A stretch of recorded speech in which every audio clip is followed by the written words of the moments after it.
Mr. Speaker, kwa majina mimi ndio Nywele Sauce, bunge Prime Minister, Kenya and abroad. Na Mr. Speaker, leo nafurahi sana kwa sababu leo nimepokea simu kubwa.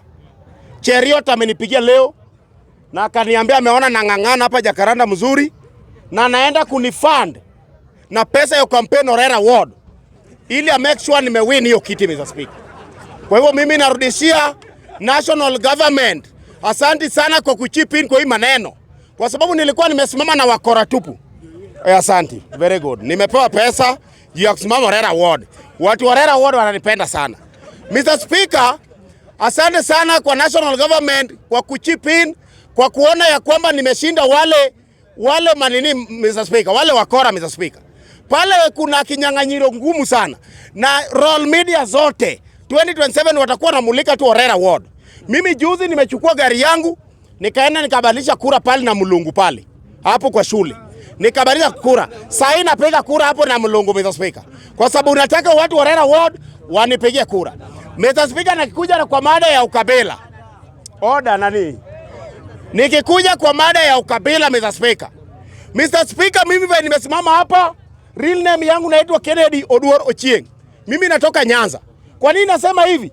Hata Yesu aliulizwa wewe ni nani, akasema mimi ni Myahudi. Kwa hivyo hata mimi ni Mjaluo, Mr. Speaker. Ukabila, mimi sitaki ukabila Kenya. Ukabila ishe. Lakini mbona tu mnaimaliza wakati yetu, Mr. Speaker? Hiyo tu ndio inakuanga swali yako, Mr. Speaker. Isikuwe wakati mko kwa kiti ukabila iko sawa.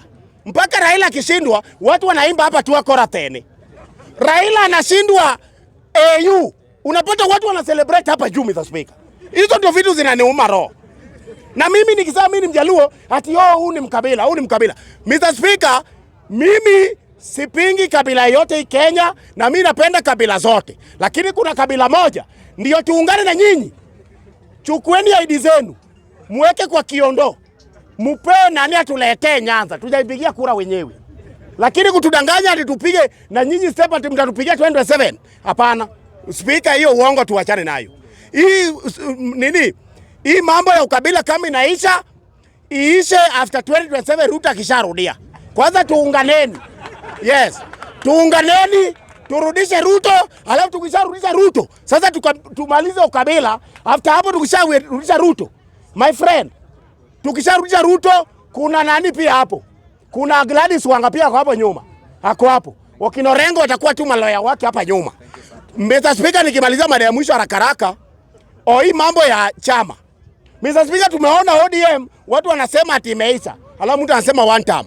Speaker, ODM iko imara na kesho tutajua kwa umma ni ije pale Kisumu. Mimi napanda gari leo. Gari shakuja hapa, tunaenda Kisumu, Mr. Speaker. Tutajua mwenye ngoma na mwizi wa ngoma Kisumu on Sunday. Na mimi nataka kusema hivi, mkitaka kujua ile ODM ya uongo, angalieni mahali lawyers wako wengi.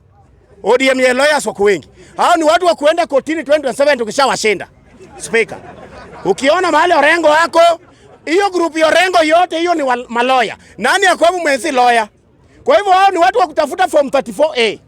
Sisi naye tunatangazwa, Mr. Speaker. Kwa hivyo Mr. Speaker, hii ODM yenye original ni hii ya Oburu Odinga, Gladys Wanga, Simba Arati, Abdi Swamad, Mr. Speaker, Ali Hassan Joho, watu kama hao, Mr. Speaker. Lakini hiyo kinorengo, hao ni malawyers, mmoja atatafuta form 34A, huyo ni Orengo. Form 34B, mwingine atafute. Aya Sifuna atafute form 34C. Speaker, si ndo tutatangazwa. Asante sana.